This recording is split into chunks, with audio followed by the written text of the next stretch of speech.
Ya. Assalamualaikum warahmatullahi wabarakatuh. Waalaikumsalam warahmatullahi wabarakatuh. Lanjutkan pembacaan surat Al-Baqarah ayat ke-26 dan 27. A'udzu billahi minasyaitonir rajim. Bismillahirrahmanirrahim. Lilladzina yu'alluna min nisa'ihim tarabbusu arba'ati ashhur fa in fa'u fa inna Allaha ghafurur rahim wa in azamu talaqa fa inna Allaha sami'un alim. Kepada orang-orang yang menggila istrinya diberi tangguh 4 bulan lamanya, kemudian jika mereka kembali kepada istrinya, maka sesungguhnya Allah Maha Pengampun lagi Maha Penyayang. Dan jika mereka berazam bertetap hati untuk talak, maka sesungguhnya Allah Maha Mendengar lagi Maha Mengetahui. Maha benar Allah dengan segala firman-Nya. Berarti sumpah, jika seseorang bersumpah tidak mencampuri istrinya dalam waktu tertentu, baik kurang atau lebih dari 4 bulan. Jika kurang dari 4 bulan, maka dia harus menunggu berakhirnya masa yang telah ditentukan. Setelah itu, dia boleh mencampuri istrinya kembali. Bagi si istri agar bersabar dan tidak berhak menuntutnya untuk rujuk pada masa itu. Demikian itulah yang telah ditegaskan dalam Asy-Syahihain Al-Bukhari dan Muslim. Dari Aisyah bahwa Rasulullah pernah bersumpah untuk tidak mencampuri istrinya selama 1 bulan. Kemudian dia turun dari biliknya pada hari ke-29 dan dia bersabda, 1 bulan itu 29 hari. Hal yang sama juga diriwayatkan oleh Al-Bukhari dan Muslim dari Umar bin Khattab mengenai hal yang sama. Tetapi jika lebih dari 4 bulan, maka bagi istri boleh menuntut suaminya mencampurinya setelah masa 4 bulan atau diminta menceraikannya. Dan untuk itu hakim boleh memaksa suami.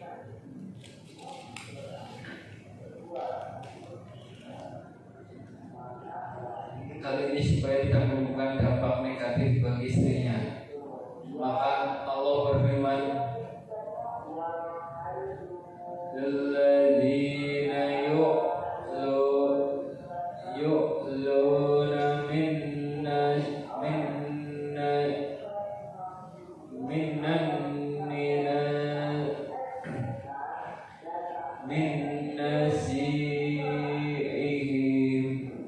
Kepada orang-orang yang menggila istrinya, artinya bersumpah tidak mencampuri istrinya. Ini menunjukkan bahwa gila dikhususkan terhadap istri, bukan hamba sahaya, sebagaimana yang menjadi pendapat jumhur ulama. Tentang firman-Nya diberi tangguh 4 bulan, maksudnya si suami harus menunggu selama 4 bulan dari sejak sumpah itu diucapkan. Setelah itu dia dituntut untuk mencampuri atau menceraikan istrinya tersebut. Oleh karena itu Allah berfirman, fa in fa'u, kemudian jika mereka kembali, artinya apabila mereka kembali seperti semula, kembali keseluruhan kiasan dari jima. Demikian dikatakan Ibnu Abbas, Masruq Asy-Syabi, Sa'id bin Jubair.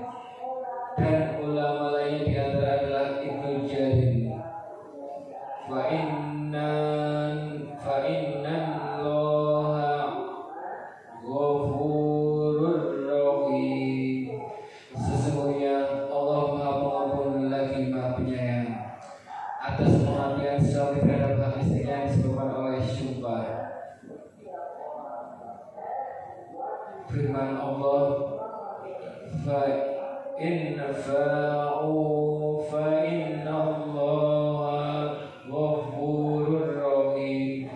Kemudian jika mereka kembali kepada istrinya, maka sesungguhnya Allah Maha Pengampun lagi Maha Penyayang. Menurut salah satu dari beberapa pendapat ulama, di antaranya pendapat lama dari Asy-Syafi'i, ayat ini mengandung dalil bahwa jika seorang yang menggila istrinya kembali setelah 4 bulan, maka tiada kafarat denda baginya. Dan hal itu diperkuat oleh hadis yang diriwayatkan dari Am bin Syu'aib dari kakaknya bahwa Rasulullah pernah bersabda, "Man khalafa ala yamin fara'a khairaha khairan minha fatarakuha kafaratu." Barang siapa bersumpah atas suatu hal lalu dia melihat hal lainnya lebih baik daripada sumpahnya tersebut, maka meninggalkan sumpahnya itu adalah kafaratnya.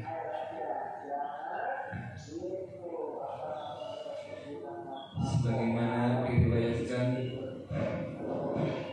oleh Imam Ahmad, Abu Daud dan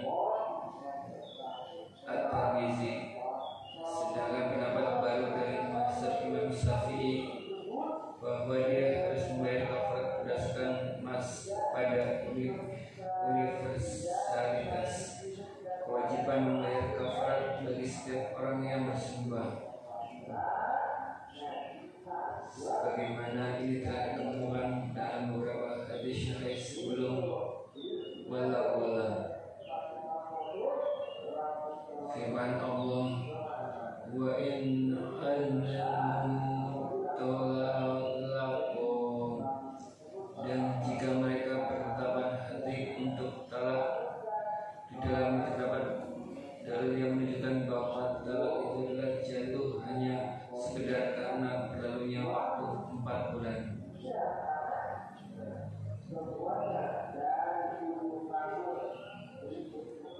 Inilah yang menjadi pendapat jumhur ulama mutakhirin, yaitu dia harus menentukan, yakni dia dituntut untuk mencampurinya kembali atau menceraikannya. Jadi talak itu tidak terjadi hanya karena berlalunya waktu 4 bulan.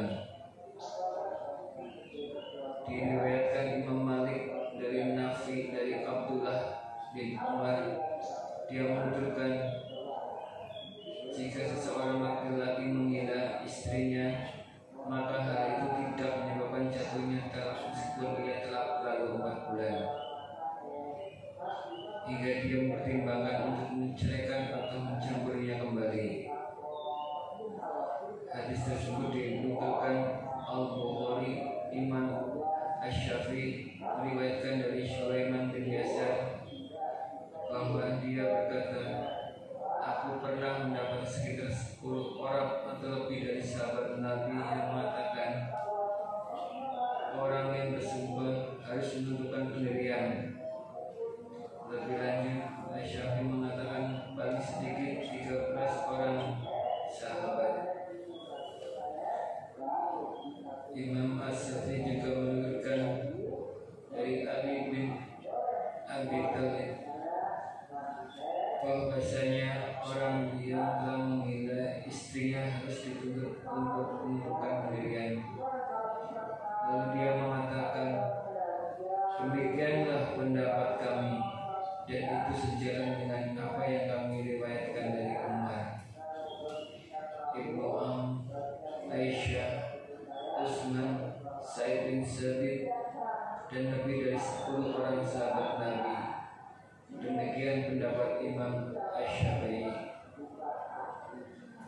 Ibnu Jarir meriwayatkan dari Suhail Ibnu Abi Shalih dari ayahnya yang ceritakan, pernah kutanyakan kepada 12 orang sahabat tentang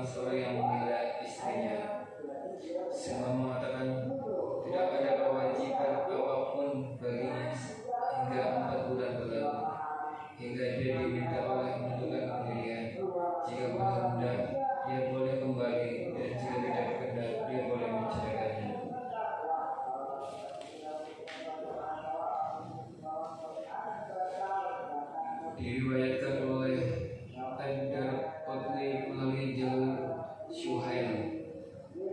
Aku Ibnu Qasim katakan. Dia menukilkan dari Umar, Utsman, Ali, Abu Darda, Aisyah, Ummul Mukmin, Ibnu Umar dan Ibnu Abbas. Hal itu pula menjadi pendapat Said bin Musyab, Umar bin Abdul Aziz, Mujahid, Tawush, Muhammad bin Ka'ab dan Al-Qasim, juga menjadi pendapat Imam Malik, Imam Asy-Syafi'i, Imam Ahmad bin Hanbal dan para sahabat mereka. Ibnu Jarir juga memilih pendapat ini, yang juga merupakan pendapat Al-Laits, Ishaq bin Rahawai, Abu Ubaid, Abu Ta'asur dan Daud. Mereka mengatakan jika dia tidak mencampuri istrinya, maka dia harus menceraikannya. Dan jika dia tidak mau menceraikannya, maka hakimnya harus menceraikannya. Jadi syaratnya adalah raj'i, sehingga suami masih dibolehkan merujuk kepada istrinya tersebut pada masa iddah. Tetapi Imam Malik sendiri mengumumkan si suami tidak dibolehkan merujuknya hingga dia mencampurinya di masa iddah. Pendapat ini jelas aneh sekali. Berkenaan dengan masa penangguhan selama 4 bulan itu, para fuqaha dan juga ulama lainnya menyebutkan sebuah atsar yang diriwayatkan oleh Imam Malik bin Anas dalam Al-Mufatta dari Abdullah bin Dinar. Dia bertutur, Umar bin Al-Khattab pernah pergi pada malam hari, lalu dia mendengar seorang wanita mengucapkan, tatawalla hadal lailu waswadda janibu wa arraqani ana la qalila ullaid fa wallahi laula Allahu inni urabiu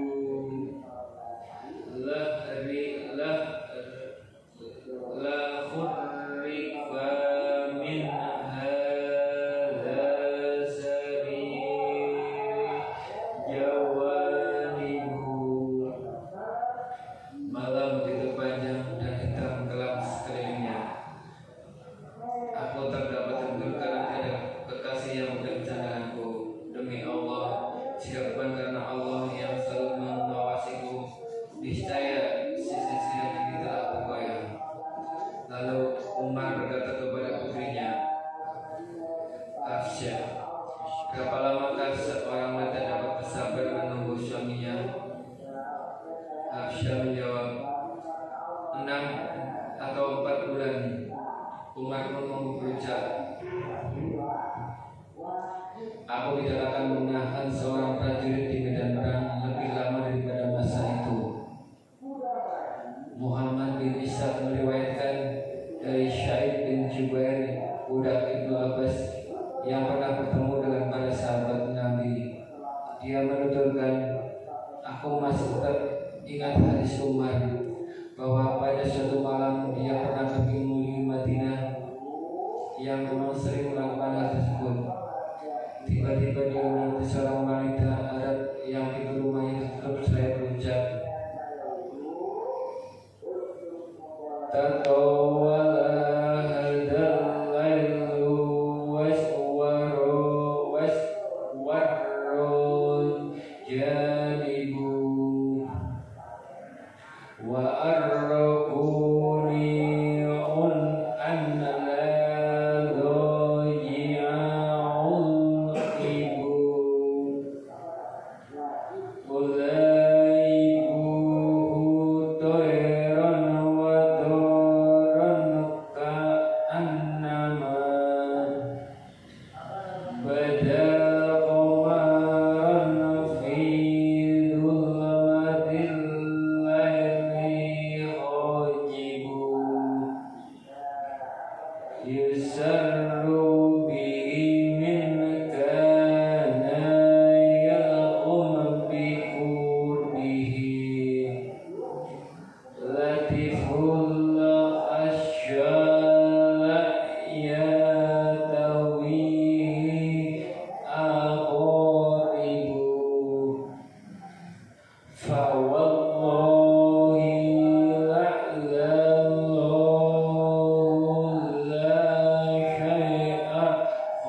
Dari Abu Hurairah meriwayatkan bahwa Rasulullah bersabda, suatu ketika ada seorang lelaki sedang berjalan di suatu jalan. Ia merasa sangat haus. Lalu ia menemukan sebuah sumur. Ia pun turun ke dalam sumur tersebut dan minum. Setelah itu ia pun keluar. Tiba-tiba ada seekor anjing sedang menunjukkan lidahnya sambil menelan tanah karena sangat kehausan. Orang itu berkata, pasti anjing ini telah merasa kehausan sebagaimana yang telah aku rasakan tadi. Ia pun turun lagi ke dalam sumur lalu memenuhi sepatunya dengan air. Kemudian membawanya sepatunya dengan mulutnya sehingga ia menaiki sumur tadi lalu ia memberi minum pada anjing tersebut.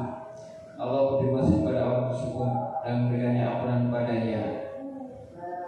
Para sahabat bertanya, ya Rasulullah, apa kita juga memperoleh pahala dengan sebab memberi minum pada binatang? Dia menjawab, berbuat baik pada setiap makhluk yang bernyawa ada pahalanya. Muttafaq alaih. Dalam riwayat Imam Bukhari disebutkan, Allah lalu berterima kasih pada orang tersebut, memberikan ampunan padanya, lalu masukkannya ke dalam surga. Dalam riwayat lain dari Bukhari dan Muslim disebutkan pula, pada suatu ketika ada seekor anjing berputar-putar di sekitar sebuah sumur. Hampir anjing tersebut tewas karena kehausan. Tiba-tiba ada seorang pelacur dari golongan kaum pelacur Bani Syai'ah melihatnya. Perempuan tersebut melepas sepatunya, kemudian mengambilkan air untuk anjing tadi.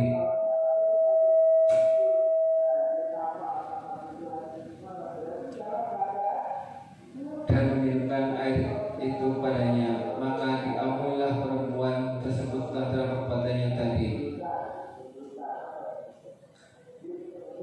Penjelasan: di dalam hadis ini terdapat keutamaan berbuat kebaikan kepada binatang dan menjadi sebab diampuninya dosa-dosa dan masuk surga. Ulangi, dari Abu Hurairah meriwayatkan bahwa Rasulullah bersabda, suatu ketika ada seorang lelaki sedang berjalan di suatu jalan. Ia merasa sangat haus, lalu ia menemukan sebuah sumur. Ia pun turun ke dalam sumur tersebut dan meminum. Setelah itu ia pun keluar. Tiba-tiba ada seorang anjing sedang menjulurkan lidahnya sambil menelan tanah karena sangat kehausan. Orang itu berkata, pastilah anjing telah merasa kehausan sebagaimana yang telah aku rasakan tadi. Ia pun kembali turun lagi ke dalam sumur lalu memenuhi sepatunya dengan air, kemudian menguasnya dengan mulutnya, sehingga ia menaiki sumur tadi lalu ia memberi minum pada anjing tersebut. Allah berterima kasih pada orang tersebut dan memberikan ampunan padanya. Para sahabat bertanya, ya Rasulullah, apakah kita juga boleh memperoleh pahala dengan sebab memberi minuman pada binatang? Beliau menjawab, berbuat baik kepada setiap makhluk yang bernyawa ada pahalanya. Mutaqiq alaih. Dalam riwayat Imam Bukhari disebutkan, Allah lalu berterima kasih pada orang tersebut, memberikan ampunan padanya, lalu memasukkan ke dalam surga.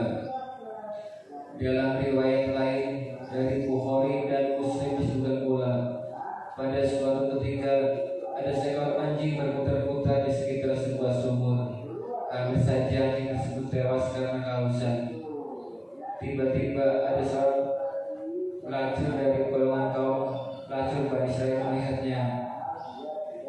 Perempuan tersebut melepas sepatunya, kemudian mengambilkan air untuk anjing tadi dan meminumkan air padanya, maka diampunilah perempuan tersebut lantaran perbuatannya tadi.